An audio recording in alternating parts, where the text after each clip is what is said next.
Hey, I'm Carrie. Welcome back to my channel, or welcome for the first time. All around, welcome. I'm Carrieblogger, a career freelancer on Fiverr.com, where I've been selling as a Fiverr Pro verified copywriter for about the past 8 years.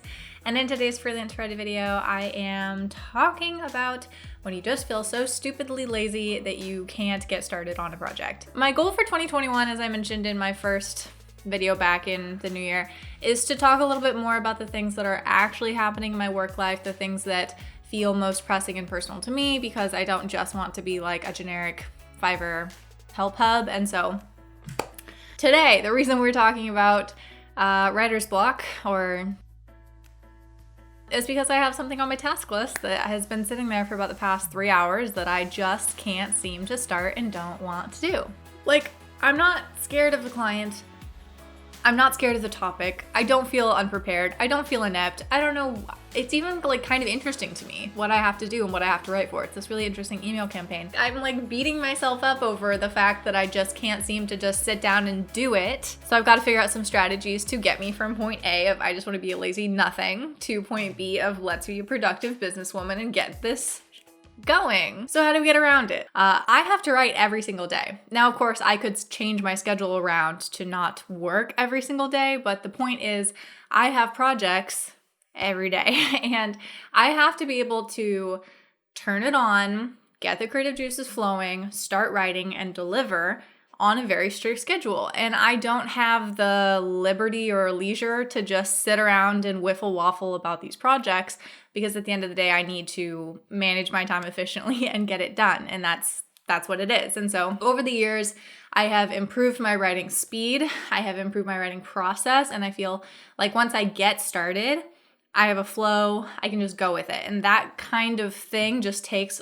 time. It takes a lot of writing experience to put your hands on the keyboard and go. And so that part of the process isn't too bad for me. I know that some of you probably do struggle with that part of literally sitting down at the computer and thinking like, what do I type? My challenge is most often just getting the discipline to convince myself to sit down and put my hands on the keyboard. To do what I know I have to do and just start doing my job, basically. I'm a really organized, like driven, clear, pragmatic, task-doing kind of person, and I still struggle with this today, literally. So the first thing that I try to do is to set a timer. I'll give myself 20 minutes of scrolling through whatever. I'll give myself 20 minutes of a YouTube video that I'm gonna watch.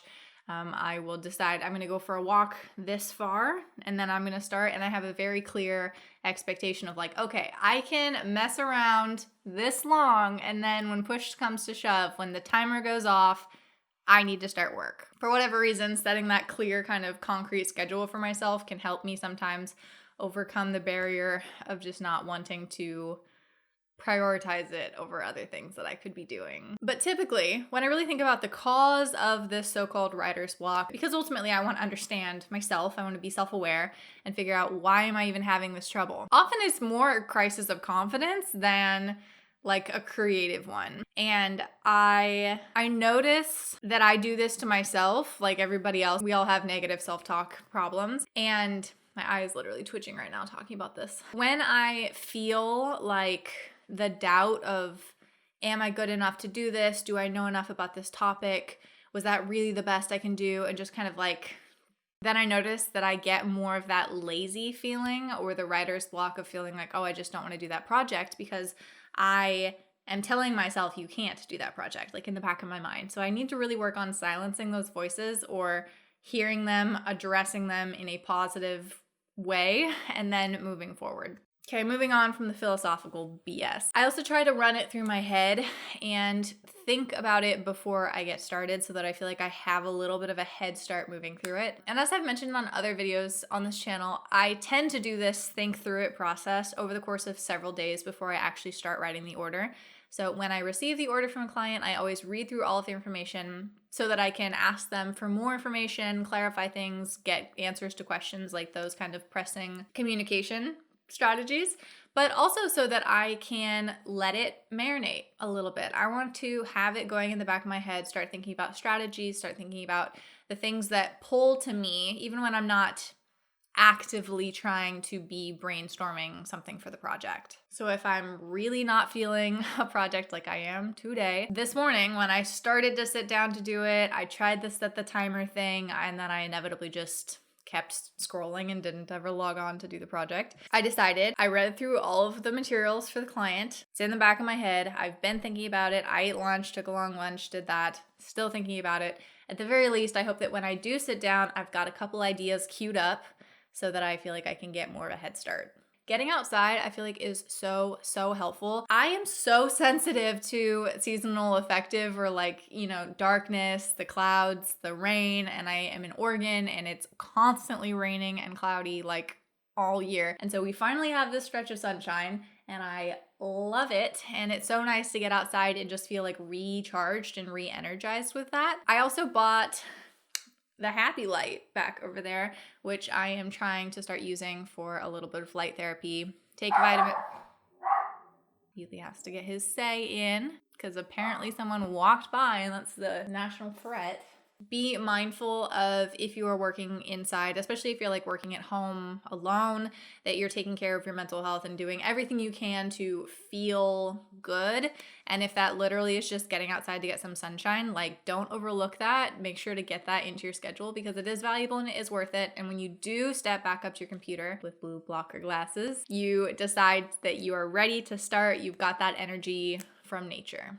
Another thing that I haven't done today, but I constantly do to try to convince myself to get started is just to prep the document and make sure that it's set up and literally ready for you to just jump in and start typing when you finally decide you are ready to do that. I have a lot of presets in Microsoft Word. I have my documents set up that way. So I know that when I'm working on this specific package, I can just open this document and get started and that's formatted correctly. But literally just putting the client's title at the top, formatting the document, adding a couple notes to prepare, that works wonders to feel like I've at least slowly inched myself into the process and I can allow my lazy little lizard brain to still think that I'm not working yet, even though I kind of technically am. And last but not least, not recommended, but sometimes necessary, if you're super not feeling it, like if you're really just not in the mood to work, you can't seem to get your energy up to get started and work on it, see if you can move things around. See if there's a smaller project potentially on tomorrow's schedule that you can swap in for today.